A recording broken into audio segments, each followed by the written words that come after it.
જાફરાબાદમાં ભગવાન શ્રી રામની શોભાયાત્રામાં ફટાકડાની આતશબાજી કરવામાં આવી। આ ઉપરાંત યુદ્ધ એજ કલ્યાણ નામના ગ્રુપ દ્વારા બાઇક રેલીનું આયોજન કરાયું હતું।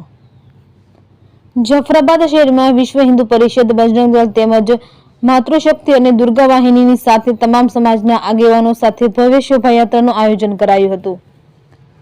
ધારાસભ્ય હીરાભાઈ સોલંકીના નિવાસ સ્થાનેથી આવેલ રામજી મંદિરથી શોભાયાત્રાનું મંત્રોચ્ચાર સાથે પ્રસ્થાન કરવામાં આવ્યું હતું।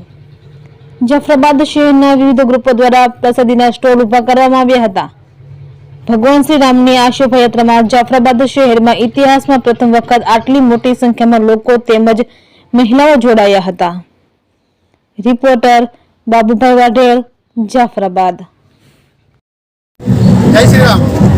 આજ રોજ ભગવાન પોતાના નિજ ધામમાં 500 વર્ષની અથાગ તપસ્યા અથાગ પ્રયત્નથી હિન્દુ ધર્મ માટે થઈને હિન્દુ લોકોએ સતત ભારત વર્ષમાં અયોધ્યાને ભગવાનને લાવવા માટે અયોધ્યામાં પૂરી તન મન અને ધનથી આખા દેશ અત્યારે જ્યારે ભગવા રંગથી રંગાયો હોય, રામના નામથી રામના મંત્રથી આ દેશ એક લય તાનમાં નાચતો હોય, ત્યારે જાફરાબાદ નિમિત્તે પણ આજ અમારું યુદ્ધ એજ કલ્યાણ ગ્રુપ દ્વારા અમારા થનગનતા યુવાનો, જોશીલા યુવાનોએ આજ સવારથી વહેલી જાફરાબાદમાં પ્રભાત ફેરીથી શરૂઆત કરી 5 વાગ્યાથી અને સતત જાફરાબાદમાં તમામ પ્રોગ્રામ તમામ કાર્યક્રમ આવ્યા। આજ સારા ઘીમાં પ્રસાદનો શીરો પણ બનાવ્યો છે અમારા છોકરાઓએ, પછી તેમજ આજ બાઇક રેલીનું પણ આયોજન નાની વીગીરું ગામમાં ઉત્સાહ અને માહોલ બનાવ્યો।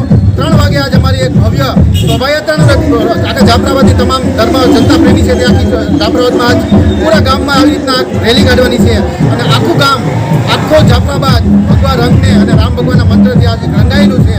આજ ભગવાનને પ્રાર્થના કરીએ કે ભગવાન તમે 500 વર્ષ પછી જ્યારે જાફરાબાદ હિન્દુસ્તાનમાં જ્યારે પધારવાના હોય, અયોધ્યામાં જ્યારે તમારી પધરામણી થવાની હોય, ત્યારે અમે તમને હૃદયથી પ્રાર્થના કરીએ કે હિન્દુ ઉપર અને આ ભારત દેશ ઉપર ભગવાન કોઈથી કોઈ સંકટ ના આવે, કોઈ મુસીબત ના આવે અને ફરીથી આ દેશમાં પાછું રામ રાજ્ય આવે તે માટે થઈને અમારું યુદ્ધ એજ કલ્યાણ ગ્રુપ દ્વારા ભગવાનને પ્રાર્થના કરી છે અને વિનંતી કરીએ કે ભગવાન તમારા આવ્યા પછી ભારત દેશ 16 કળાએ પ્રગતિ કરે, 16 કળાએનો વિકાસ થાય તેવી પ્રાર્થના સાથે ભારત માતા કી જય। જય જય।